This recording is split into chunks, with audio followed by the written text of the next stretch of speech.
Hi, my name's Pete Rainford and you're watching BIY, Brew It Yourself. Today I'm making 4.5 litres of crisp English dry cider. Think Asda's flavour for a fraction of the cost.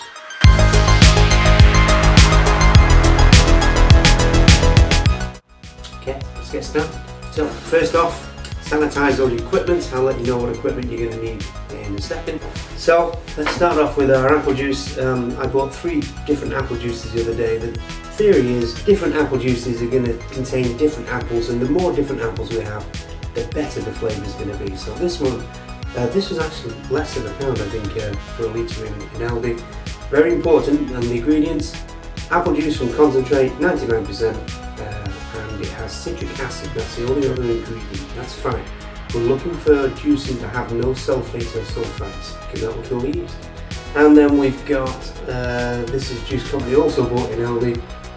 Ingredients, this was £2 by the way, that was less than £1. Apple juice, not from concentrate, 100%, and it's also got absorbing acid. And then this one I bought on the way home from work the other day, which is from my local shop here, Asda. And ingredients: apple juice, antioxidant, absorbic acid, again, so they're apple juice. We need a sanitized 4.5 litre, 5 litre Demijohn, 1.5 litre of boiled water, preferably cooled or at least warm, not boiling, because it would kill your yeast. Because we've only got 3 litres here, I want to make 4.5 litres, basically 8 pints, 1 gallon.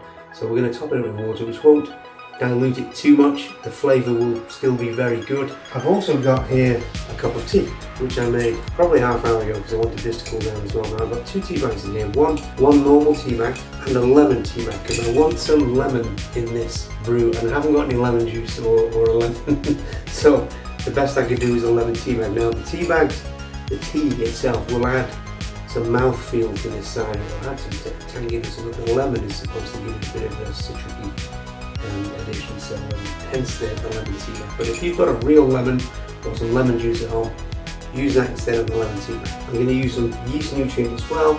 You don't have to have this, but you have to have the yeast. Now you can use, with this being low alcohol, you can use bread yeast, you can use wine yeast. I've got some Mangrove Jacks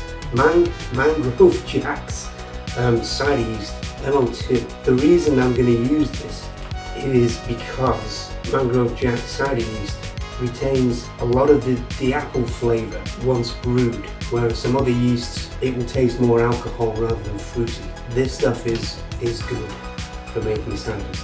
If you're making a berry cider, once fermentation is complete, the cider should maintain some berry flavours. Any fruit, basically, it's going to maintain the flavour of the fruit, so we want to use this for ciders. I've also got some yeast nutrient, which I'm going to add.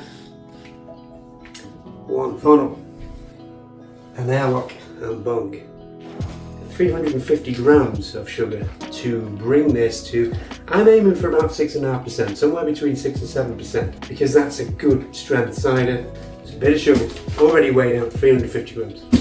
Make sure everything that's going to come into contact with your juice is sanitized. I can't stress this enough, sanitize everything. Clean gear makes clean cider. So first off, we're going to add the juice. I'll start with a carton. This sanitized funnel.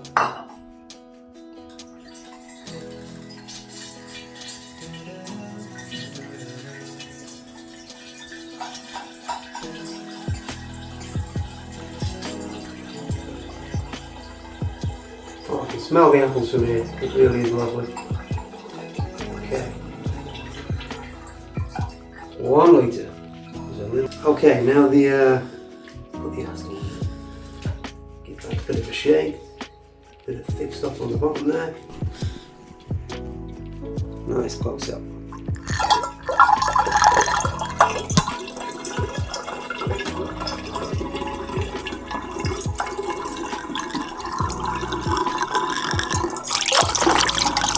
And we're getting lots of air into the mix, which is good for the yeast.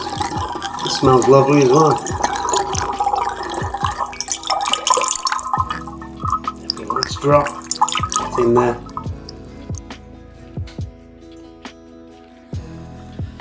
And then this last one is about £2. So incidentally, £2, £4 £5. That's the main cost of what's going into this brew.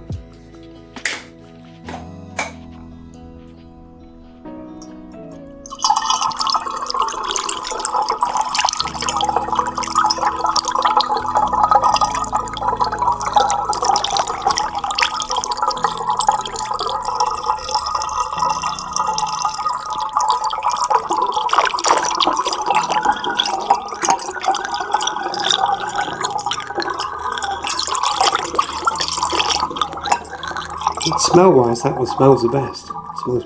Okay, so now I've got my tea here,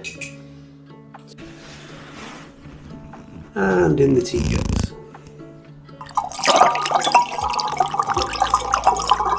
Now that tea I just added will give the cider a lovely mouthfeel. It will add some tannin, and the lemon tea bag will give it some lemony zing. Now I've got 1.5 litres of boiled water here, which is still fairly warm, but it's going to be okay adding it to this cold apple juice. The apple juice came out of the fridge. It won't raise the temperature too much and kill the yeast. And to that I'm going to add 350 grams of sugar, which I measured out earlier on the scales. It's easy to add it to warm water and get it dissolved.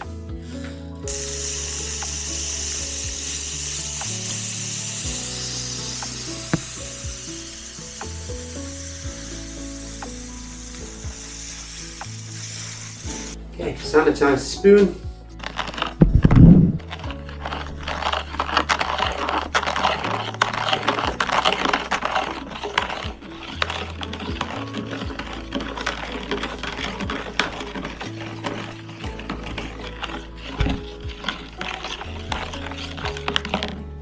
Okay, so this sugar infused water is going to bring the sugar content in this juice up to a level where we should see around 6.5 to 7% alcohol. Here we go.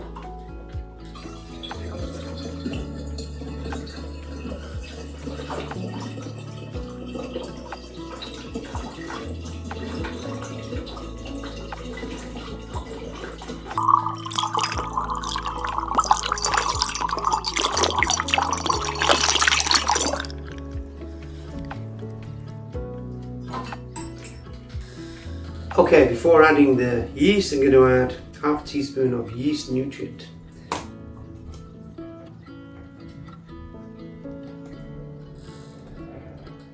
These are 1/4 teaspoons, 2 of those.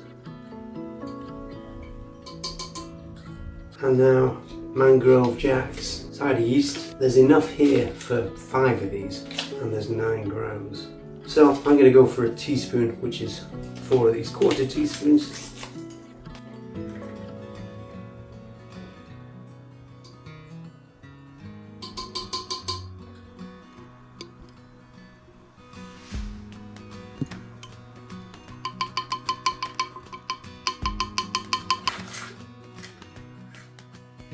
And 4. Okay, so now we add rubber bung, sanitized, most important thing. I'm going to give it a little bit of a swirl. There's already plenty of oxygen in there from pouring it in earlier. And then we'll put a bit of sanitizer in the airlock. Also sanitized, of course, on the top. And in it goes.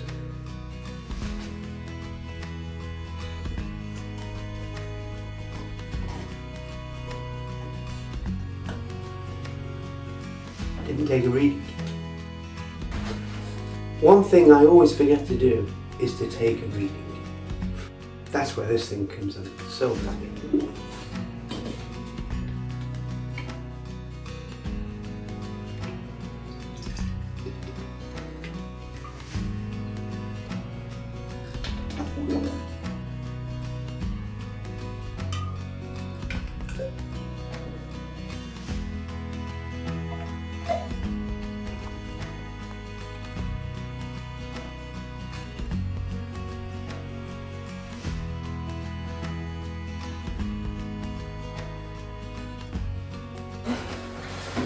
.060, that should give us one hell of a strong cider.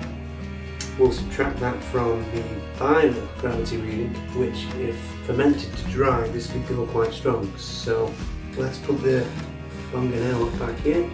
Oh, sorry. We can pull this back because this was sanitised, so.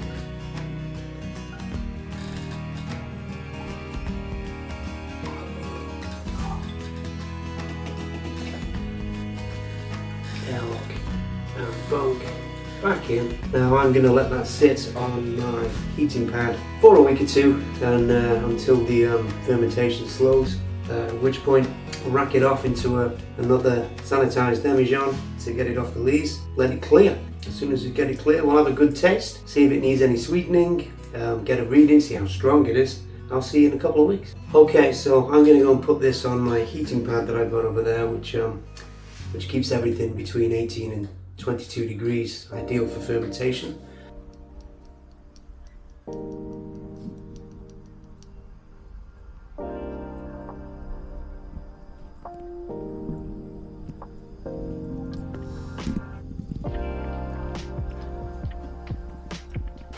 Okay, so I have a confession. I racked that off camera. Technically I racked it on camera, but I made a siphoning tutorial with it, so I've already got it in a clean Demijohn. It's been fermenting for just over 2 weeks. It finished fermenting after just over a week, but I've only just got round to racking it off yesterday and getting it into a clean Demijohn, ready for bottling and tasting today. This, at the moment, obviously is a slightly cloudy, still cider. I prefer clear, sparkly ciders. That's just me. You may well prefer to drink this as it is. It's only a couple of weeks old, so that's a bottle falling behind me, which just got my heart going. Ooh. 1 second. Where was I? It's only a couple of weeks old. If we were to let this sit for another week, 2 weeks if possible, even 3 to 4 weeks if we have the time, and patience is the key word here. I don't. I'm guessing 90% of you are not going to either. Ciders are supposed to be drank young anyway. All I'm saying is, I think the ideal time for a cider would be total from starting your brew to consuming it, maybe a month. And that's purely just to let it ferment in the first week or two, let it clear and condition. Once you've got it racked off the lees, after 2 weeks from start of fermentation, once you've got it racked off, another 2 weeks to clear further, and maybe even a second racking, because if I was to leave this for another 2 weeks, guaranteed there will be a tiny bit more sediment in the bottom. It will be barely noticeable, but obviously if this clears, something has happened to make it clear, so all these particles in there and dead yeast, etc., will just settle down into the bottle. If it was to be racked again, it would be taste even better and be clearer naturally. So, but yeah, for video's sake, I'm going to taste this today. I'm going to bottle it first into. I've got two litre PET bottles, plastic bottles, and the reason I use them is because I've got a little gadget that gases up PET bottles, and it's basically a small gun that you put on that threads onto a bottle. It has to be a PET bottle with a plastic thread, not a glass bottle. It can be, you know, the small 500 milliliter bottles, 2 litre bottles, 1 litre bottles, 5 litre bottles. So long as it's got that plastic thread, this tool will thread on and inject CO2 into the bottle, and then over the space of a few days, the beverage will absorb the CO2, and then you get a fizzy beverage, a fizzy cider in this case. You can carbonate them the other way, which is to add a little bit of sugar so that the yeast consumes that sugar with the top on, of course, and produces CO2, and then the CO2 remains suspended in the drink. That's the other way, but I don't like having that tiny bit of lees in the bottles. I think that once you've bottled it, there shouldn't be anything to disturb. So none of this, oh, you've got to pour so gently because you don't want to disturb the sediment. Once it's out of the Demijohn, once it's out of your fermenter, I'm a very strong believer in you shouldn't be having to pour things very gently, and you know, there shouldn't be any sediment in there. Everything should be gone. So that's why I force carbonate is the term with CO2 rather than using sugar and letting yeast do more things and dying, and then you've got more sediment in the bottom of your bottle and you've got to pour. So that's why I force carbonate. Anyway, I'm babbling as usual. Let's get this into a bottle and let's have a taste. At 5 to 12 on a Tuesday morning. Yeah. Okay, so I've got an auto siphon here, two 2-litre bottles, which should get the majority of this. There's got to be knocking on the 4.5 litres in there, but I'll get the majority of that into these two sanitised clean bottles. So we take the bung off. I've also got to get a reading on this to find out how strong it fermented to. Now there's very little sediment in there, so I'm going to take that all the way to the bottom, and then I'm going to put this tube into that bottle right the way down to the bottom because we don't want too much oxygen. I'm going to have to stand up and just give it a little pump to get it going.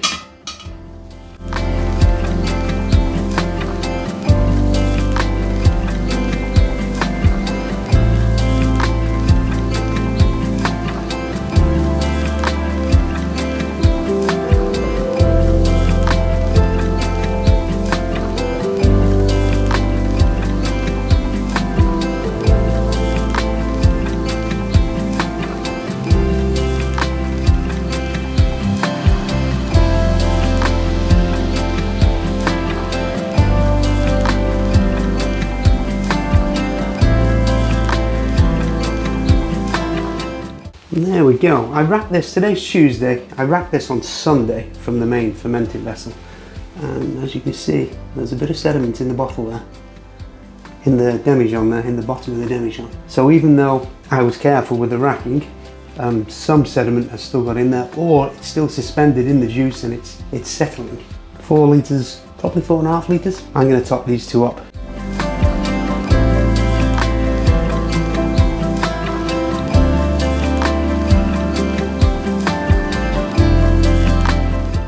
Okay, so I've now racked our cider into two plastic 2-litre bottles, and I've got half a wine bottle here as well, so I've got about knocking on 4.5 litres.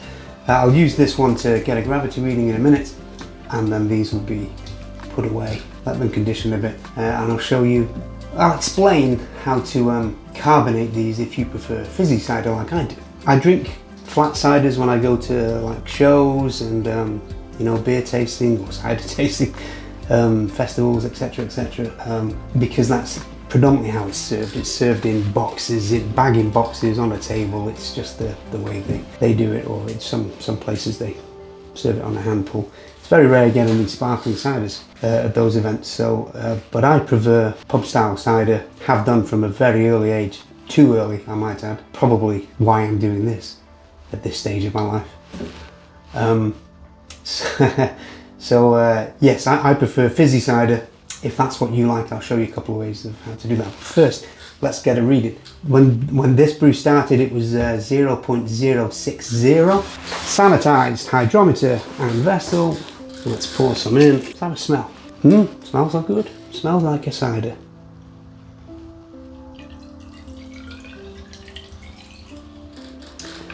Okay, GoPro's on the frizz again. So I'm just gonna, you'll have to trust me.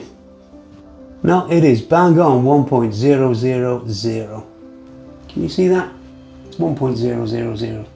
Now I know off the top of my head, with a starting gravity of 1.060, that's around 8%.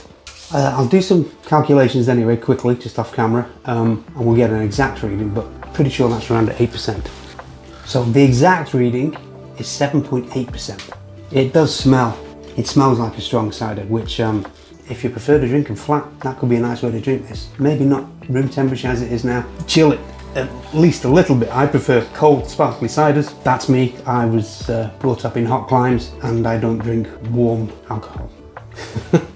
Okay, I can pour this back into the bottle because I sanitized my hydrometer. Here it goes.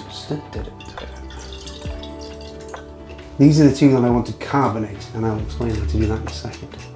Should you want to make your cider fizzy, and this goes for wines, is anything really, any brew, if you want to carbonate it, per litre, if you want just a little bit of fizz, you want 4 to 5 grams of sugar per litre. You can go up to 10 grams if you like it really fizzy, which I do, so I'm going to add, well, maybe 8 to 9 grams, at least probably the full 10 grams to a litre. So each of these two bottles wants 20 grams if you want a nice fizzy drink, if you're going to carbonate it with sugar. So that's one way, and all you do is take the top off, put your 20 grams of sugar in and put your top back on securely, because the yeast that's still in there, still alive by the way, can't hurt you when you drink it, it's just yeast, will get to work on those sugars and produce a tiny bit more alcohol, but more importantly will produce carbon dioxide. And that, because it can't escape, fills this headspace here, which is why I've only left a little bit of headspace. And because it can't escape, as the pressure builds, the cider then absorbs the carbon dioxide. So you get fizzy cider. And the other way, if I can find it, is one of these little gadgets. Now, inside there, I don't know if you can see that, there's a little CO2 canister. And you basically put that in there, screw it in. Then there's an attachment that you can buy, which looks like this basically, and it's the pressure attachments for PET bottles. So what you do is you take your top off the cider, add one of these with one of the rubbers they provide, screw it on, nice and tight, get a good seal. And then this clips on top, like so, and then you pull the trigger. Hear that? And that is now tight. And then you just take that off. There is now CO2 in this bottle. You can't squeeze it. You know, it's like a store-bought fizzy drink. You put that to one side it only takes a couple of days really, but if you have time, leave it a few days and add it to your fridge and you will get fizzy cider. How's that? Hey, you heard it here. Top tips on Brew It Yourself UK. Now the reason I prefer this method is because I'm not adding more sugar for the yeast, and a lot of brewers actually add a small sprinkle of yeast just in case the yeast has already died in their brew, then that sugar won't do anything. I don't like having to pour my cider with sediment at the bottom of the bottle that you can disturb.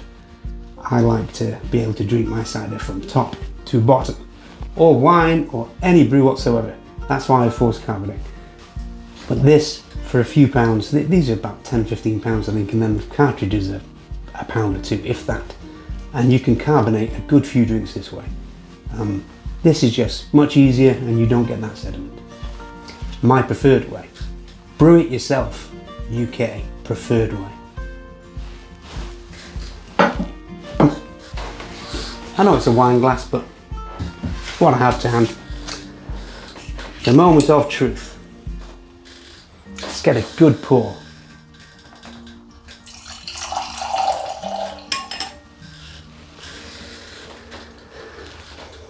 Half 12, it's getting later in the day at least. Okay, smells like cider.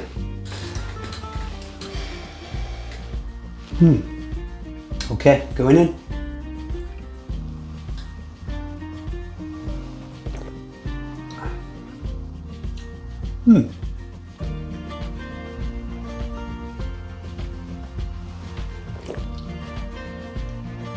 Yep, it's a dry, strong, fruity cider. Not too fruity, just only a hint of fruit there really. I say fruity, just a hint of fruit.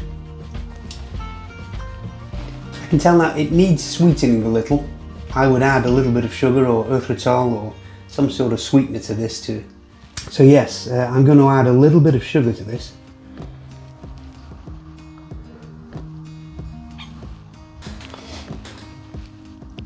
Now, Aspel's, which was what I was trying to emulate with this cheap brew, is, in my opinion, far superior to what I've just made here, sadly. Even with some sweetening,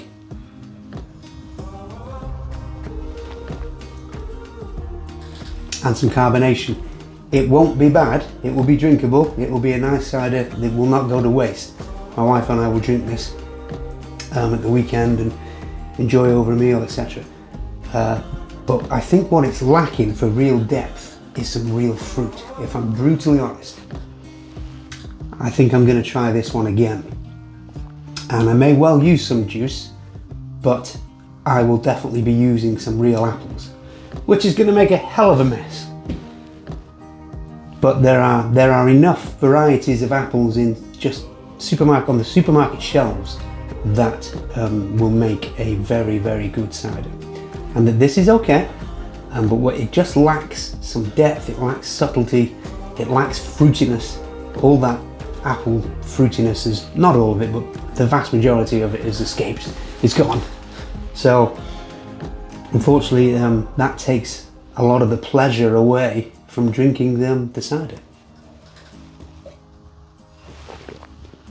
It is there, but it's very subtle, and I crave more of it. So I will sweeten this, I will carbonate it, and it will be chilled as well. It will be very pleasurable to drink over the coming week or two. Who am I kidding? Over the next night.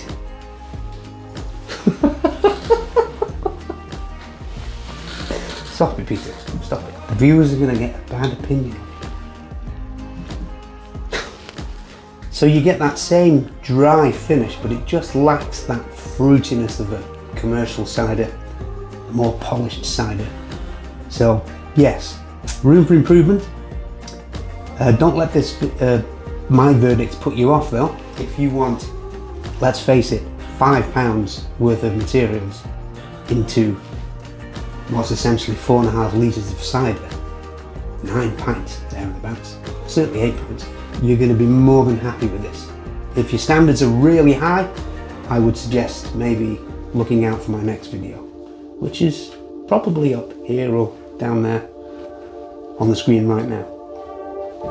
Look out for the next video. If you've enjoyed this one, please like and subscribe.